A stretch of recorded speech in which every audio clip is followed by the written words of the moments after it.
Okay, Gal. So thanks so much for joining us here today, or me, I should say, on Vonvo.com. Sorry for the technical difficulties before, but we're good now.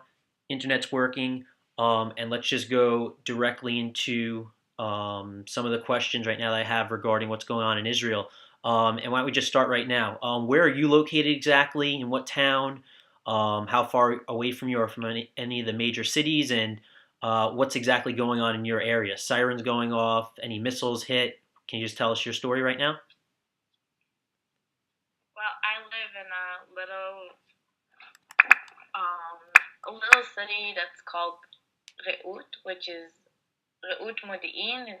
Modi'in is like the major city.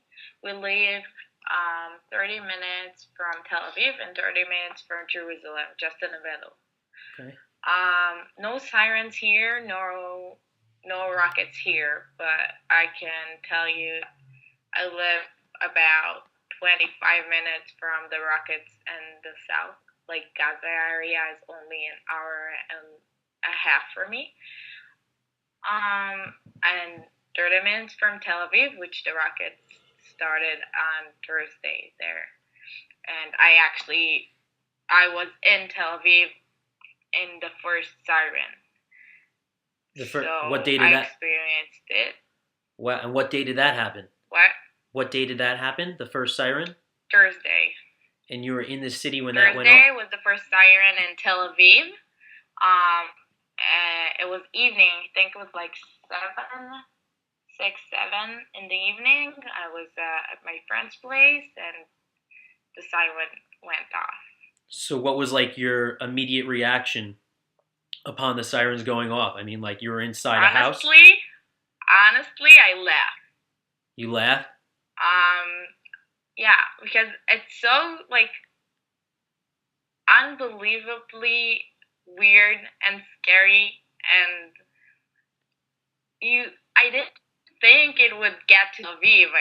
It was always in the south of Israel for 12 years. There was rockets in the south of Israel, but Tel Aviv, it's like a whole new different great game.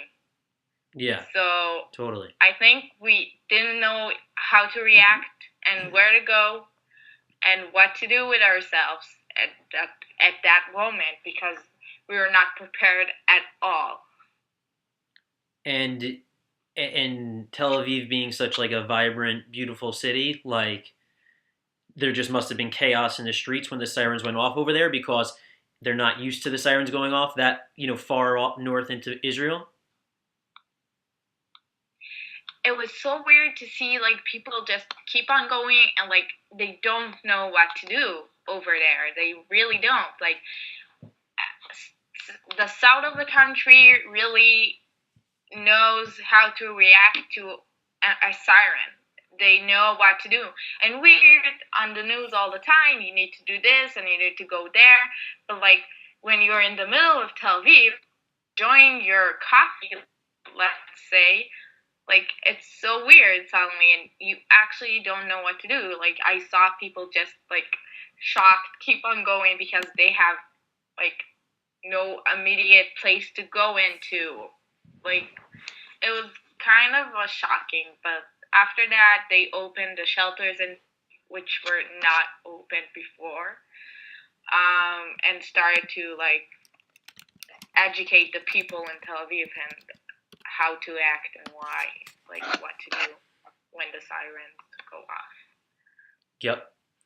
And I mean, it just sounds totally wild how that could even go on. And I mean, like you said, I mean, like, did that laughter kind of initially turn though into like nervousness and kind of being a little frazzled or frantic by like the fact that these sirens are going off so close to you and like for all you know, there could have been a missile landing in your friend's home. Like, I mean, that was entirely possible, right? It was so weird. We were outside and we ran inside, and like I was shocked. I was shocked. I could not believe it. And you hear the neighbors with little kids, and the kid starts crying, and like my brother like talked to them from the window and like said like calm them down, like get them inside. It was really weird experience, and like I just sat there for like another 20 minutes, and I couldn't believe it was like happening. Like I was shocked that it escalated so far into like Tel Aviv. Yep. And how often did those sirens then continue to go off Thursday into Friday? I mean, did you leave Tel Aviv after the sirens ended, and you kind of didn't hear them anymore because you went back to your other town, or did they go off more than once? And like, how much time do you typically have like to evacuate after the sirens go off? Like, I'm gonna answer that questions in like two parts. I'm gonna answer the question about Tel Aviv, and then I'm gonna answer it about the southern part of Israel because it's really different. yep, So in Tel Aviv, you have about minute and 30 seconds until 2 minutes to get to a safe place, which is usually a shelter if you have one near you, but you can't get to a shelter in 2 minutes. Then you have to stay at like staircases or a ground floor, which is like in a place where there's no windows or stuff like that. If you're in your car or on the street and there's no like staircase you can go in a building or something like that, you have to lay down on the floor and put your hands like this on your head and protect your head with your hands. That's in all of Israel, but the difference is that in the southern part of Israel, it takes about, you have like 30 seconds to get to a safe place. yep. So that's what they experience. They have to do it in 30 seconds, to do it in 1 minute. And like, if you don't have, like, think about it. If you don't have it in your house, I can't think about it because in your house, like, who can get to a shelter in 30 seconds? It's ridiculous. no one. That's what the whole idea is. It's totally crazy. It's not a normal way of living by any means. I mean, like, and what's crazy is that in the news, like they talk about, let's say just missiles landing in Israel, and it's like some of them will say, the amount of civilians that let's say might get killed from, a missile landing in Israel versus a missile or bomb landing in the Gaza is just like the Gaza Strip is just like the fact that they're even trying to like compare the two. It's just the fact that like those two things aren't even comparable. The fact is those things just shouldn't even be going on at all, right? If you want to just live a normal life. And it's the fact that these... The thing is, in the southern part of Israel, it goes on, it went on for 12 years. Yeah. 12 years, that's crazy. Crazy. Yeah. I could not imagine myself living in an area 12 years that, like, if you take the amount and divide it by days per year, it's like 3 missiles a day. Yeah. It's crazy. Of course, there's days that no missiles, no rockets, no sirens, but then like another day where there's like 20. So you can never know. You can never know what's going on. And I experienced, like, my family, my brother, which is in the army right now, serving, he and his family lives in the part in Gan Yavne, which is really bombed right now and has been bombed for like the last 12 years. And with it, every day, every year, every situation that occurs, they live with it.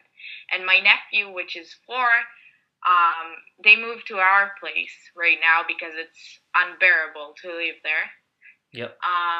And my nephew, the first thing that he said when he came to my house is like, God, where's your safe place? Because I need to know where I need to run, where there's sirens. Yep. And he's 4. That's his reality. That's crazy. Like, 4 years old? This is 4 years old, your nephew? Under a daily threat. My nephew. 4 years old? Yeah. So basically you have... First thing he asked. So what it boils down to is that, I mean, first off, I want to get your opinion about why in the news over the past 12 years, and not even on a daily basis, whenever those missiles, let's say, land in southern Israel, don't they get the promotion on the news? But what I think is even more interesting is to maybe even talk about like how you got a 4-year-old Israeli nephew that the first thing he's asking and the way he's known to now live his life just as a a small child is knowing where the safe house is because he knows that at any point in time that's where he needs to run to because it's part of his the first 3 years of his life is what was his daily routine. And then over in Palestine or on the Gaza Strip, you have 4-year-old children that are being brainwashed with, let's say, shooting guns and, attacking Israelis, throwing rocks and all this stuff. And isn't it crazy just like the disconnect there? Or I don't even know if it's like just the parallel of younger children, like just totally being traumatized by like the crazy actions that go on and like it's just totally not normal. What's your take on that? Well, it's so complicated. I've lived here all my life. I've been to the army. Both of my brothers were fighters in the army. One of them was an officer. I was raised to like understand and accept that Israel is never safe and that we always have to fight for it Mm-hmm. and fight for our country and like keep us safe and everything is like when the operation started it and last week the first thing I said was like, oh my god, like I've been through like 4 wars already, like that's crazy, I'm only 21. Yep. Like I had enough. I don't want my brothers going to the back to the army. I don't want my friends going back to the army. But then you sit and you say, well, I have to protect. It's not me, but like we have to protect our country. We have no other choice.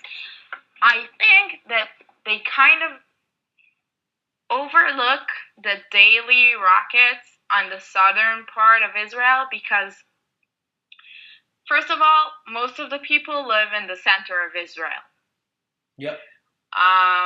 So here it's like usually kind of there's a like euphoric atmosphere because you don't hear the sirens, you don't get the rockets here, so you don't think about it as much. You don't think about all the people that live there and deal with it on a daily basis. But we do hear about rockets, and I think the big mistake was I don't know if you hear about it about Kipat Barzel, which is a new kind of machine that the army developed, Yep. which actually, when a rocket flies into Israel, this machine Kipat Barzel just sent a missile into the rocket and bombs it, and then nobody gets hurt. And then we have Kipat Barzel for 4 years, and in these 4 years, we haven't had a lot of injured people or damage because we keep on Yeah. blocking the Yeah. Yeah. rocket. No, of course. So But that doesn't make it any better. Like, can solve the problem. It's just like nobody gets hurt, so we don't talk about it as much. exactly. And that's the Iron Dome technology, right, or system that they've created, right? Exactly. So Yeah. so Yeah. that system is just protecting Israelis, which is what it should be doing, and thankfully is working. Do you have like and then the other idea is that it because it's working so well, but yet these missiles continue getting fired over Gaza and West Bank borders into Israel. Even though they get shot down, they're just not getting spoken about because it's not injuring any people. But yet it's just the idea of defending itself, and it doesn't work 100% of the time. What percentage of the time does Israel believe it works? Do you have any idea on like how often it works usually? I think during the operation, it about 87% of the time it worked. You have to realize that sometimes they don't send a missile because they know the rocket will fall on open land, so they don't waste a missile. Yeah. But it works like about 87% of the time.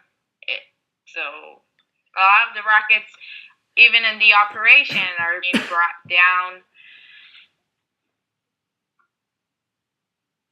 That's just unbelievable. I mean, because it's just great that it's working as well as it does, but yet, I mean, the idea that Hamas and rockets just continue to be fired just results in these sirens going off every once in a while, and people just having to live these, crazy, frantic lives, and children having to be raised in this sort of environment, right?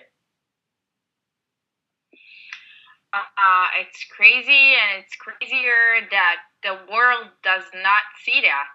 And that's the most crazy thing to me because Yeah. I, I just like sent my two brothers back to the army, and I have a family that left her house that lives in my house right now. Yep. And the world keep on saying like, stop it, don't do it, be humanitarian, be like, don't do anything more, don't go with soldiers in. But nobody knows how to live on a daily threat. Nobody knows it, and it's really nice and um honorable to say don't do this and don't do that, but you don't live here. Yep. And you don't have to go through all of the things that we go through the day we were born, and then the day we go to the army and keep on and raising our own family. Like, Yep. it's horrible. Like, sometimes I say I don't want to raise my children over here. Yep. But it's my country, of course I will. But it's really hard to know that you're bringing a child into a world which contains of wars and rockets and a lot of people a lot of times terror attacks.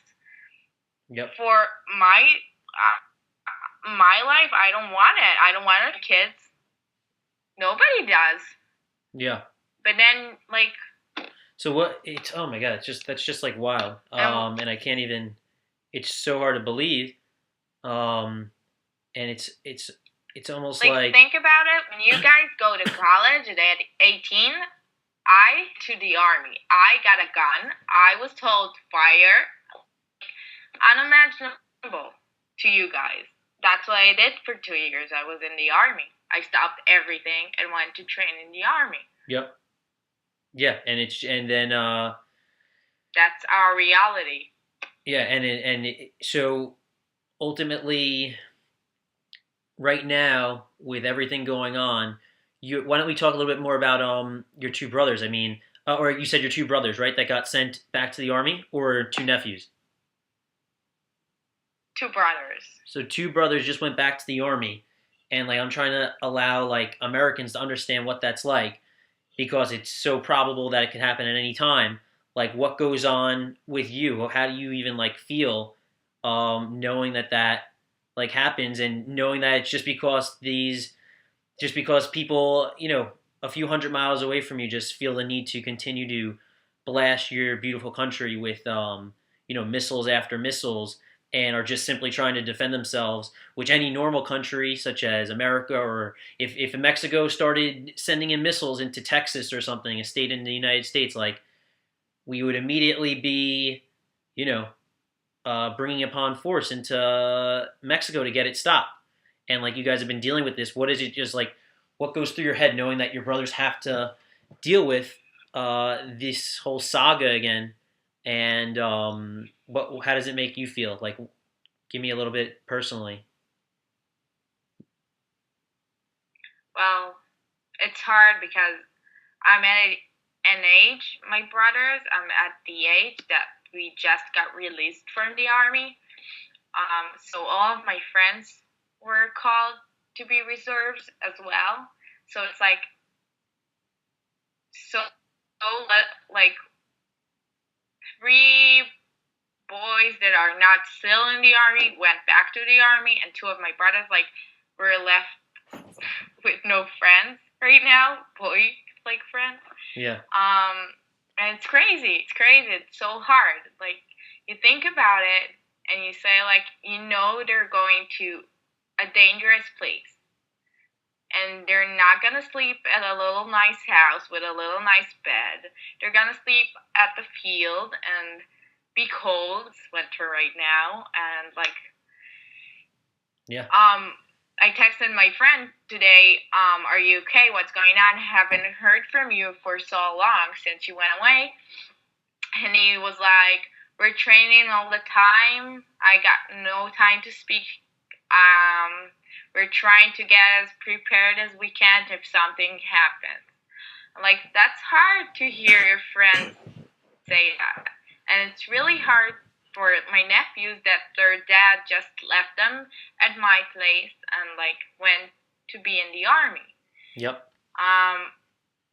My brother got the message to come back on the first day of operation. And it throws you away to like a different place. I'm supposed to go to South America next month. And right now, if things go on as it is now, I won't go. Like, yep. That's what it does to you. And so like I can't leave my family in the army and like go. Yeah. Because it stops. Like you keep on worrying. Doesn't matter what you do in the specific second. You just like have something in your head all the time. You have to worry all the time. For your brothers, friends, they experience rockets all the time that they're there. Doesn't stop. I heard like the radio today. Every 2 minutes, siren goes somewhere in Israel. Yep. You can't like go an hour without hearing like a siren here, a siren there. It's like, how can you live like this? How can you not worry? Yeah, it's wild, and I mean, your so loved like ones are out there. So you were basically going to South America for like what, some traveling and stuff. You like to travel, I'm guessing, right? Yeah. And because of what's going on right now, those plans most likely get adjusted. And I'm like just thinking about what would happen in America or in somewhere in Europe. Like I'm thinking about when, let's say, a trip gets canceled or something, or like a flight gets canceled and you can't go on your trip because of like bad weather or something, and like people freak out in these countries about, oh my God, like there was freaking bad weather and like now my trip's canceled, and they just throw hissy fits most likely about like something so minuscule as weather, and like it's because your daily lives just are totally effed up that you can't, do the things that you're passionate about and want to do just to live a normal life, and it just totally disrupts everything that you want to have going on in your life. Like I'm sure your job schedule gets altered, people have to leave school, and it's like if this type of shit goes on in any other country, I mean, like you guys put up with it for so many years and just let it go and let it continue happening, and then the one time that you want to defend yourself, that's when just like the mass media is all over you, and yeah, they give you some attention, but it's like they don't bring up just the way of living a normal life and how it's just totally disrupted by the fact that everything that goes on over there, right? Exactly. And do you hear the comparison I'm kind of trying to make? Both of my nephews that are staying in my house are not going to their kindergarten for a week right now. Like, think about it. Like, people in school. I have two friends that are doing something, a test, which is kind of like the SATs, which in Israel you do after the army usually. And it's really important. You go through a 3-month course, and like every lesson is important. Every day is important to learn for this test. And they got called. It's 2 girls. They got called to go to the army, to go as reserved. So they stopped everything. They're not doing all the homework that they need and all the work that they need to get test, which they worked 2 months on. Yep. Um, and like it's what can you do about it though? We have nothing to do about it. We live with this reality, and that's why we want this reality to stop. And we can't stop it by just okay, we threw a little missiles on Gaza and like go out and okay, we do like a truce. No, we can't stop it because in a month and it will continue. Yep. It will not stop. Yep. If we will not stop it right now, let them understand that we do not accept it. We do not accept the bombing. We do not accept anything that they do that affects as a threat on us. They will never understand, and they will always continue. And I will say more, and we supply the water and the electricity that they use. Israel supplies it. So to say that we are not a military, that's ridiculous. That's the most absurd thing I have ever heard. If we would have stopped the water or the electricity every time a bomb fell in Israel, you know what? They would never shoot again. Yep. But we're a military, so we won't do it. Won't take their electricity. We won't take the water because we're military. But we keep on getting bombed. It's absurd. What kind of country will do that to herself? Only Israel. But the world keep on screaming at us. Yep. No, and I I hear like the emotion you're bringing into this, and it's like, I visited Israel once, and like I thought that place was awesome. Easily one of the finest and most beautiful countries I've ever been to, and like to hear that this sort of shit goes on, it's wild. Like I didn't experience it the one time that I was there, and it's unbelievable to even have to think about that because yeah, you hear about the humanitarian, how you hear about, oh, Israel doesn't treat them right and whatever, but the whole idea is just put it this way. If another country got, some little territory within the country or whatever, or another country outside their borders got bombed or missiled or whatever with, with missiles if they were attacked, like any sort of foreign aid or any sort of connections that country had with the other country, it would totally be it would totally be shut down, shut off, right? And you guys, as an obligation to being humanitarian, you supply them with all their water, all their electricity, like you're saying, but yet this continues to go on, and so that brings me into my next point. And you brought up something about a ceasefire, which I want to discuss. But what about? Do you think it's all Palestinians, or do you think it's just strictly Hamas?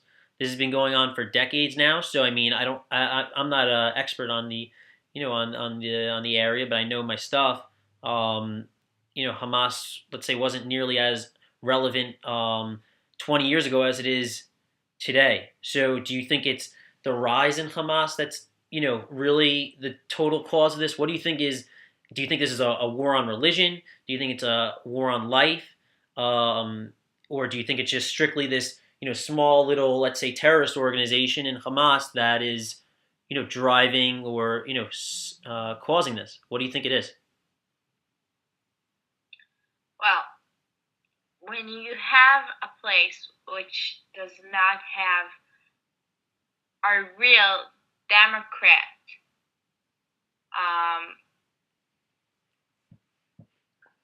a real Democrat country, I'll call them country, but I don't really think that, then it always goes on the extreme. You need one leader to be extreme, and then the entire country goes on extreme. And the extreme is to hate us. I don't think it's religion as much as it is their right to own Israel. It's their country. They want it. It's their land. They've been here for generations, and we took the place. But the thing is, yeah. Well, you know what? At 48 was the year which Israel was declined. Sorry, lost the word. Help me out. That you became a country, that you were initiated. Yeah, yeah. Thank you. Initiated. Yep. So since then, they keep on trying to get Israel to themselves. And let's go back before 48. At 47, Israel said, okay, you know what? We won't make it a Jewish country. We'll share it. Let's share it. You know what happened then? They started a war because they wanted everything. And they lost the war. Yep. And we got Israel. Yep. And since then, it doesn't matter if it's Hamas, it doesn't matter if it's Azadim al-Qassam, doesn't matter if it's Fatah, doesn't matter who it is. Someone will always be there to try and occupy Israel. Yep. Someone will always be against the country of Israel as a Jewish country. Yep. So it really does not matter if, I don't think it's even religious anymore. It's not about religion. Yep. It's just about, and I don't think it's everybody. Not everybody there. I'm sure. Do you have any? I can't blame a 3-year-old child on something. Yeah. But they do get brainwashed, and they're being raised to be haters of Israel. Yep. And do you? I mean, it's crazy because all it really comes down to is sharing two questions. Do you have any Arab friends that live within the Israeli borders? Do you have any Palestinian friends that live outside of the Israeli borders? And second question I was going to ask is, does this really just come down to sharing? Like sharing a small little country. It's a beautiful country, so I understand why they want to share that land, or you guys want to share that land, and why they may want it. But a lot of people say it's not even about land. Do you simply think it comes down to just sharing it? And if you could exchange peace for sharing Jerusalem and Tel Aviv with the people within Palestine, within Gaza and the West Bank, would you do it in a heartbeat? Would you make that exchange for just living a normal life in peace? And do you think you speak for most of your friends and stuff that you know very well? I'm not going to say speaking for the whole country of Israel, but for your direct friends, would you make that exchange in a second? It's a little bit difficult to answer it because, first of all, it's not about sharing.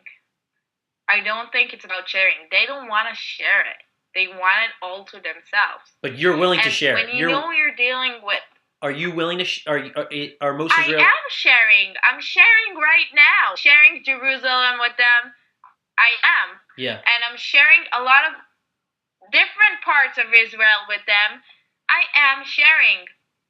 But they don't let me.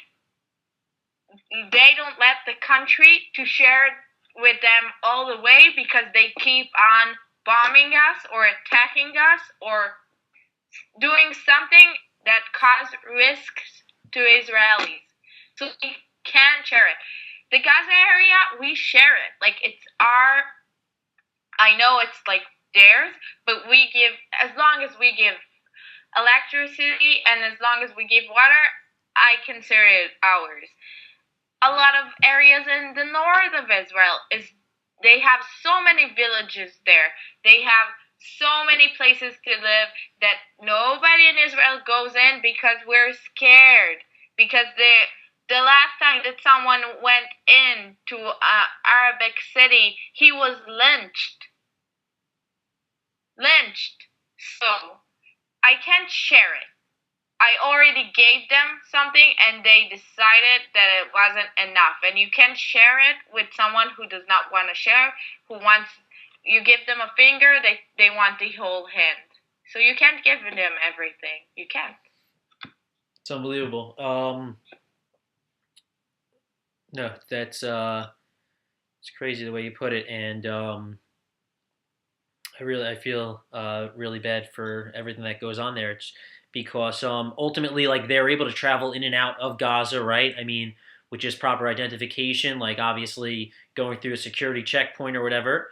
The reason why you have forces on those borders is that they're not coming in and blowing people up and stuff. But I mean, they're able to come and go into Jerusalem, worship at their mosques and whatever, and get food in Jerusalem or in Tel Aviv. Like they can do what they want to do. Like they could live any of these Palestinians could live in another area of Israel if they wanted to, right? Like they just seclude themselves and It's a little bit different. It's a little bit different, the Gaza area, but we do have a lot of Israeli citizens. They live all over Israel. They can come and go freely with their blue E's, which is an Israeli ID. Um, they live freely. They live next to us. They live in Tel Aviv. They live in Jaffa. They live really with us. I can tell you, one of my brother's best friends are is Arabic. And see how like that's crazy. My brother is in the army right now, protecting its country. Is one of his best friends is in Arabic. yeah, So we are not, and I say it with like every beat of my heart, we are not haters of Palestinians. We are not haters of Arabics. We just want to protect ourselves. yeah, We do not do anything without a reason. And Gaza area, it's more complicated. They're not Israeli citizens because they do have like their own government, if we can call it that. yep. Okay, great. It makes a lot of sense on my end. So you kind of mentioned this a little bit before. You are totally not in favor of a ceasefire because it's just going to result in a month from now it turning into the same status quo. So you are, if you're about something, it's about a total revamped solution to trying to figure this out. And does it ultimately boil down to when Hamas is willing to do those, three important things? One is like, recognizing a Jewish state or Israel as an actual country, and the second is, stop sending off missiles. I mean, do you ultimately believe that a real full solution is necessary to a totally revamped solution is the only process to go about, and a ceasefire is just a band aid that comes off a week from now, probably? Um, well, it's hard to say that I don't want a ceasefire Yeah, because if we won't make a ceasefire, we'll go in with soldiers to yeah, Gaza, and then there will be injuries and there will be killed, and it's my friends and yeah, brothers, so it's really hard. You don't want it, but in my logic, I think that we do not need to do a ceasefire before Hamas says we will not bomb Israel. We'll this disarmed from all of our missiles and all of our weapons and all of everything. You live peacefully, we'll live peacefully. And then I will say, okay, it's about time. okay, But right now, never. It's not gonna happen. yeah. Gal, wait 1 second. I'll be right back. Okay, 1 second. Okay.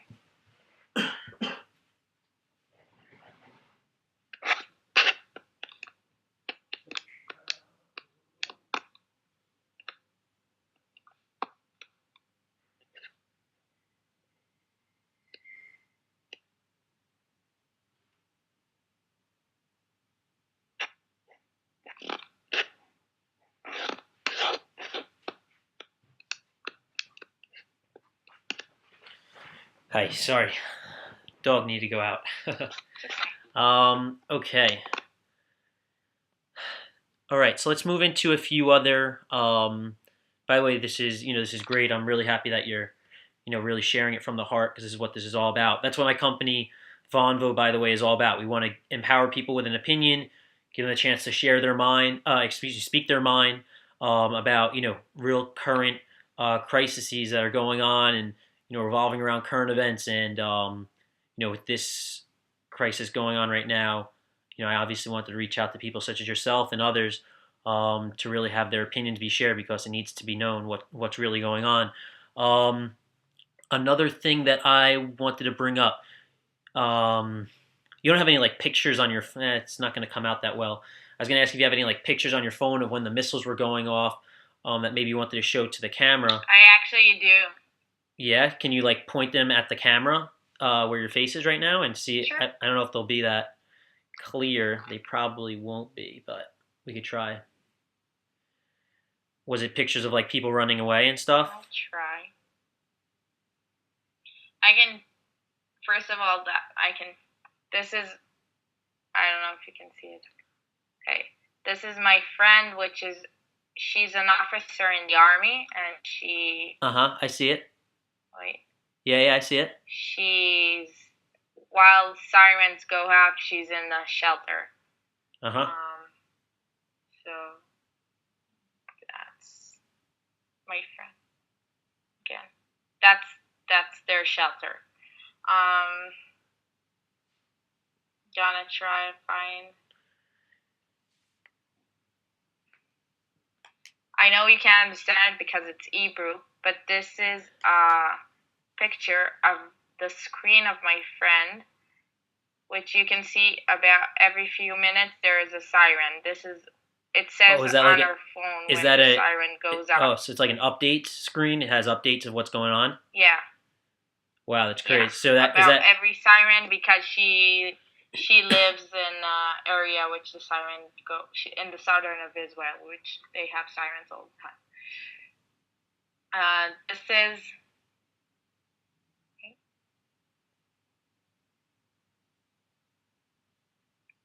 you probably wouldn't see it, but this is a trail of Kipat Barzel, which is also known in English as As what? the something dome. Iron Dome. I don't know. Iron Dome, thank you. So what was that a picture? That was a picture. Just say what that picture was again. What was it? Of the trails in the sky. Trails of Oh. it in the Oh sky. wow, wow, wow, wow. Okay, got it. Got it. Makes sense. Okay, I see it. Okay. Yeah. And this is bombing shells. Bombing shells. So like that they've Bomb discovered shells. inside Palestine, or No, this is in Israel. It's at my friend's, near my friend's house. got it. So Wait, that's like a fallen missile that landed near your friend's house? yeah. Yeah. Yeah. Yeah. Oh my goodness. So you literally were just able to walk. Where did it hit her house? Did it hit? Yeah. Did it hurt anyone? We have no. God forbid, no. We have directions not to touch any bombshell.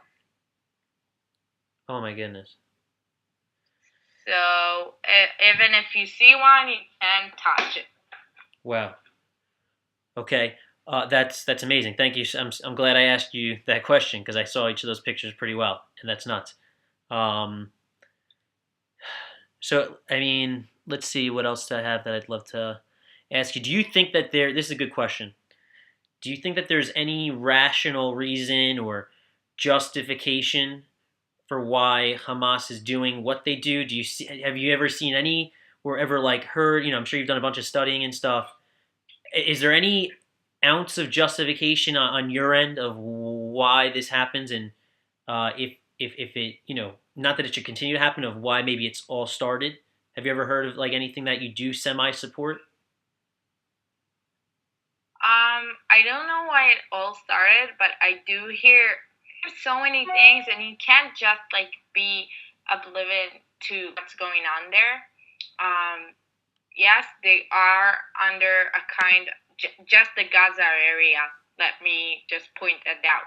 Just the Gaza area is under a little bit of an occupation because we control the way they go out and in of the place.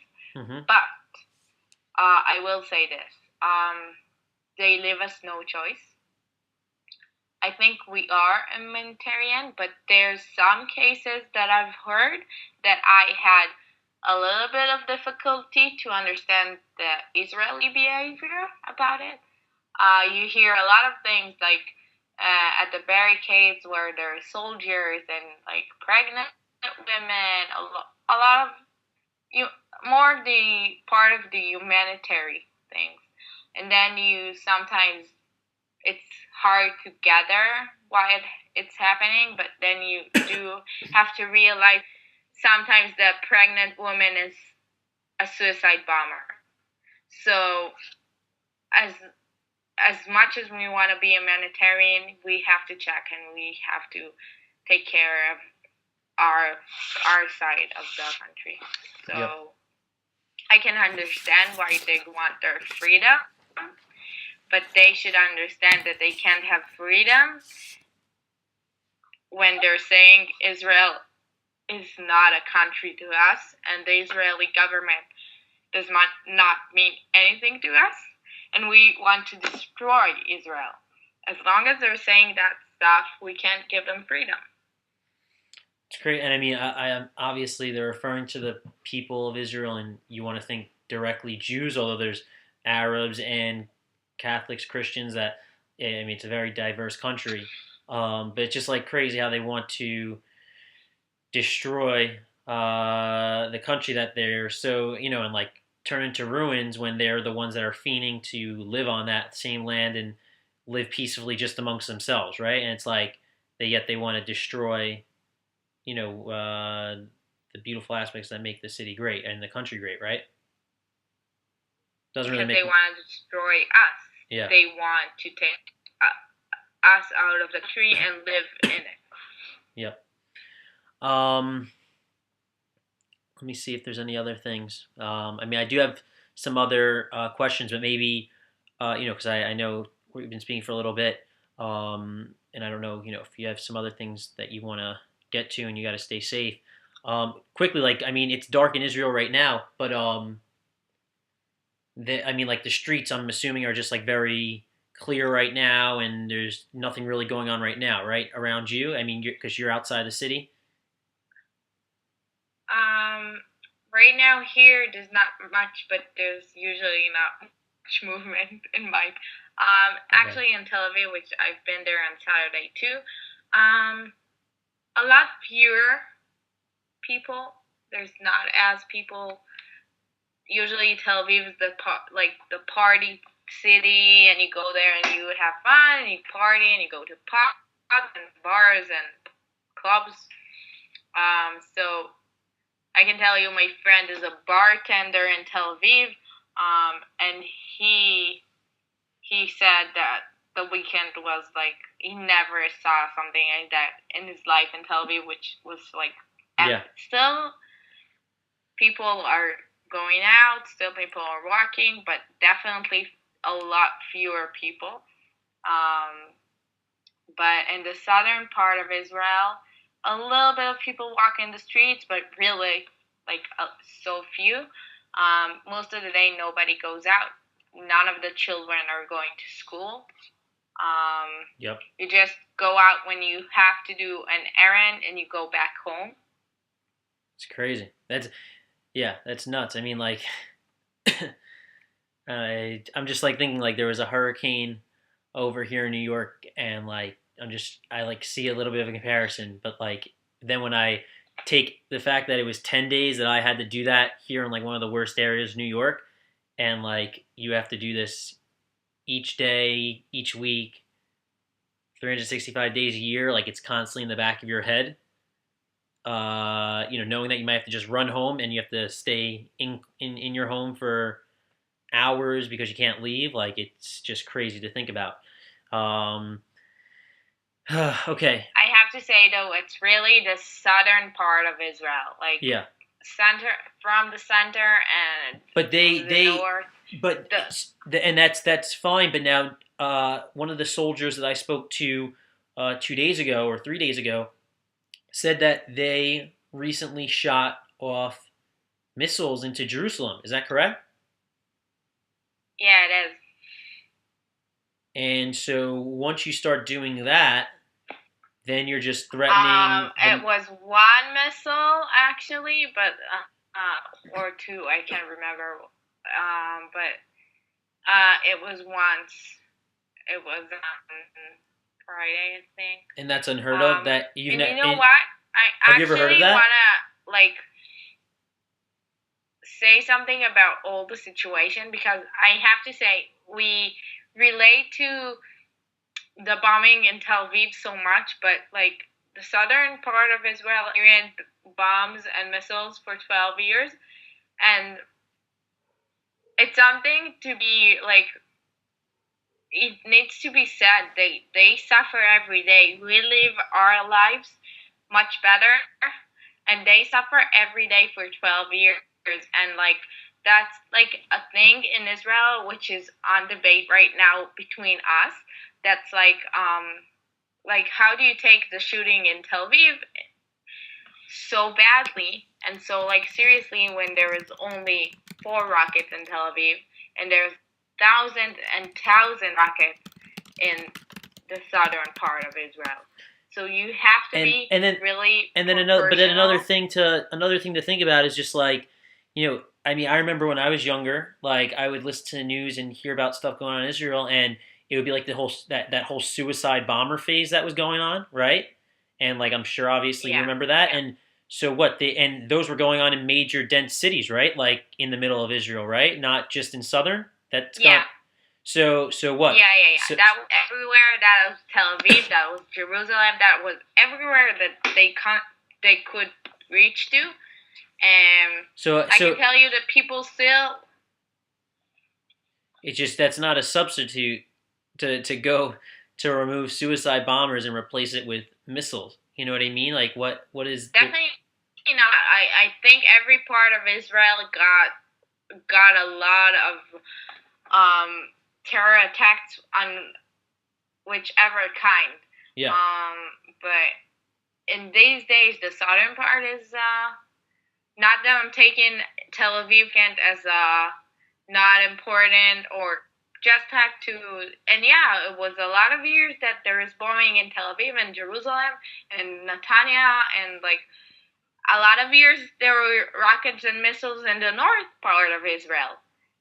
Basically, we're never safe nowhere, and yeah. basically we never live in peace. I can't remember any year of my 21 years that there wasn't something. Yeah.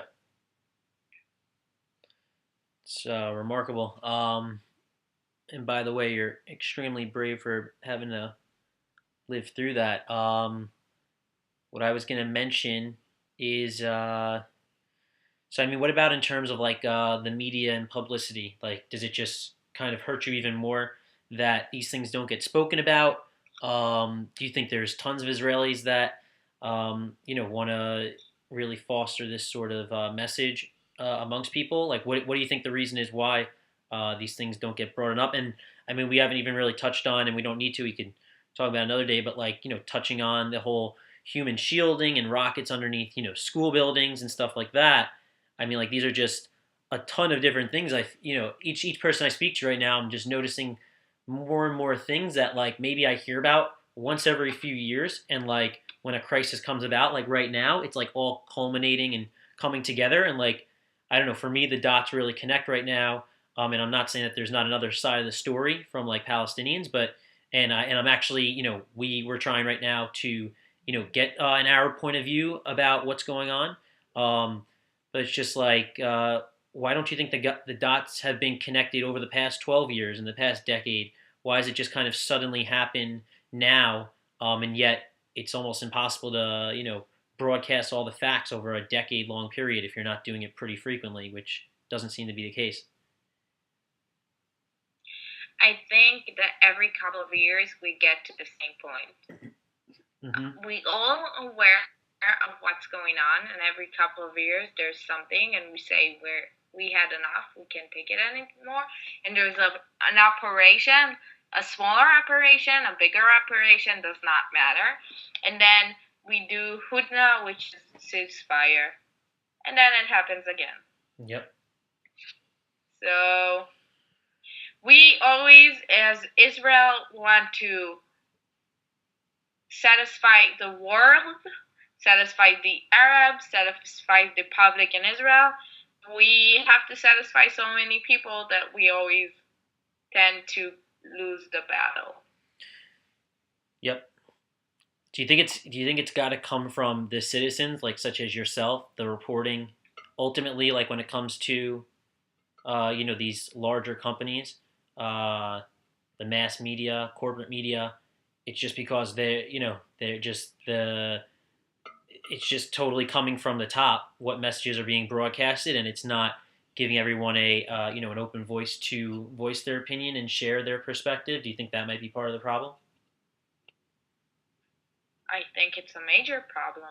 I think it's a major problem. The media does not do Israel justice. Not at all.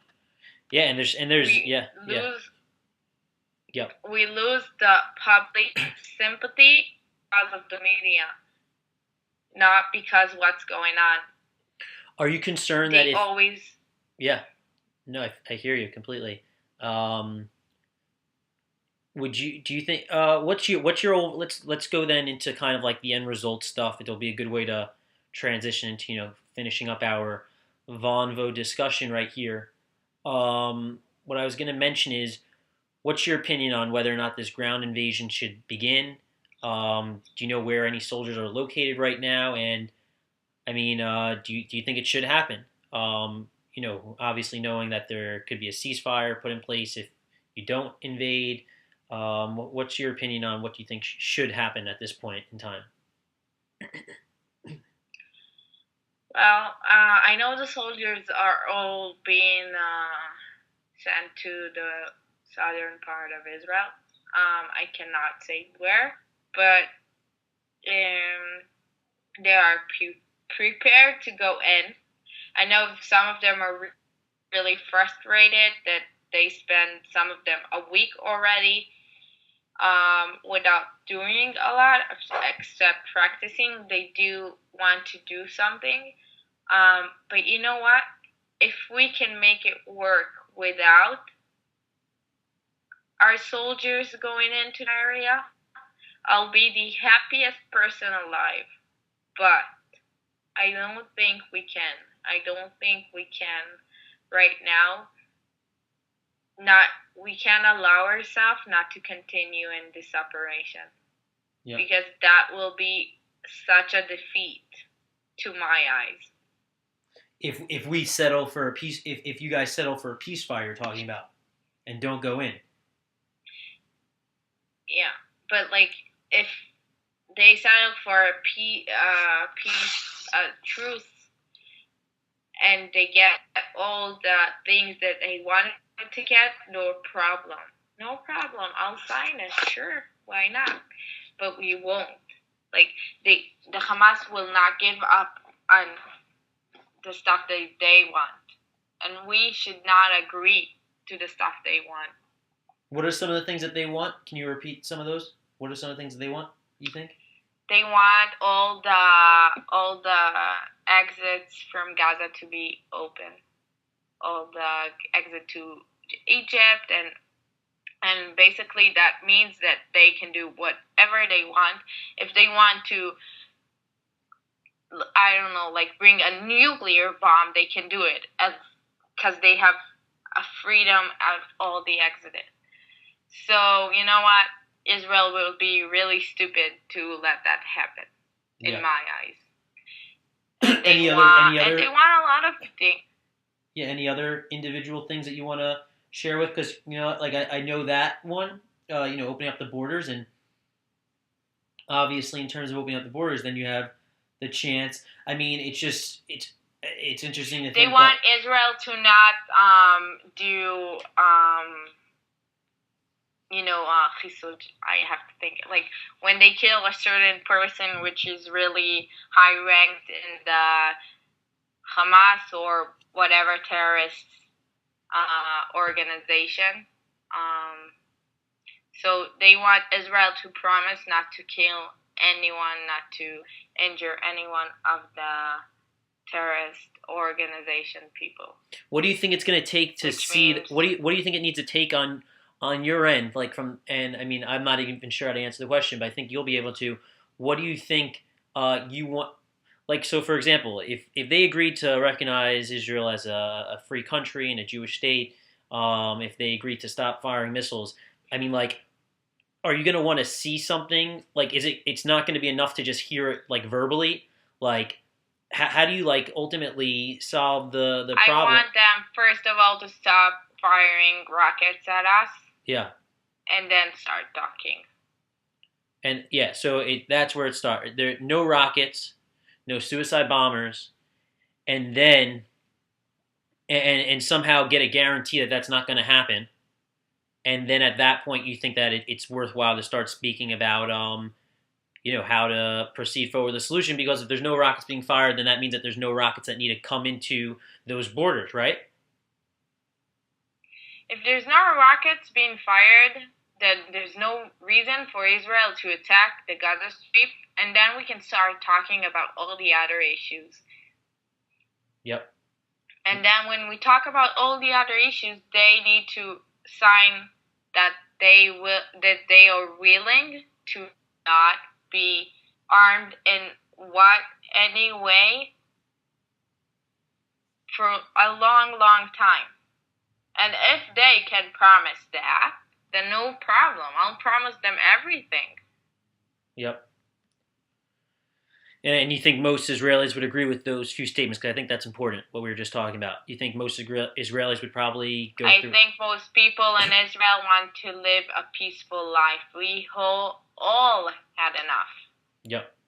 But you know what? We'll never give up on our safety. We'll never give up on our values.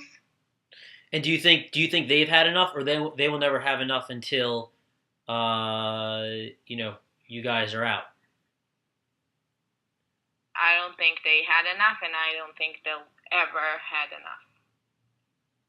Yeah, I want to ask that exact question to. I'm sure some of them feel like me, but the main part of the Gaza Strip and the Hamas and the Fatah, and they don't want us here. And as long as they don't want us here, they don't have enough. Yep. All right. Very good. So you know what? Why don't we've just been speaking for over an hour now, and that was actually amazing. Why don't we set up a time to try and speak again in a few days with any updates, and we can continue furthering this conversation. We can get some other people inside. I wanted to kind of just bring you here to see exactly what we're doing and feel comfortable. But I know that there's plenty of other people that are interested in learning about this and knowing about it. And I would truly appreciate if you wanted to continue sharing your opinion, because you definitely know your stuff, and I actually respect your opinion completely, because just it's coming from an educated individual, and I can tell. So if you're continuing to have interest in discussing this, because I think that's ultimately, like we were just saying, it's really about empowering citizens.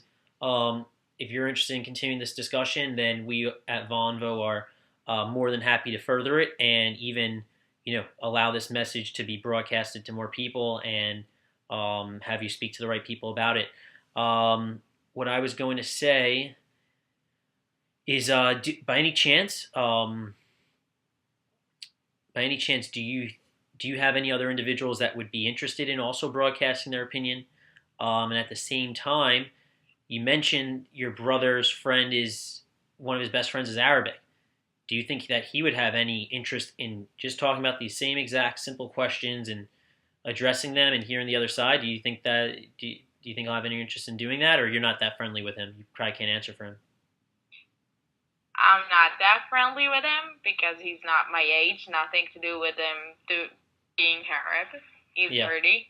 Yeah. So, but I can find out. Like, my brother is in the army right now, so it's a little bit of a difficulty to reach him, but I'll try. And definitely check out with my friends if they want to be a part of it.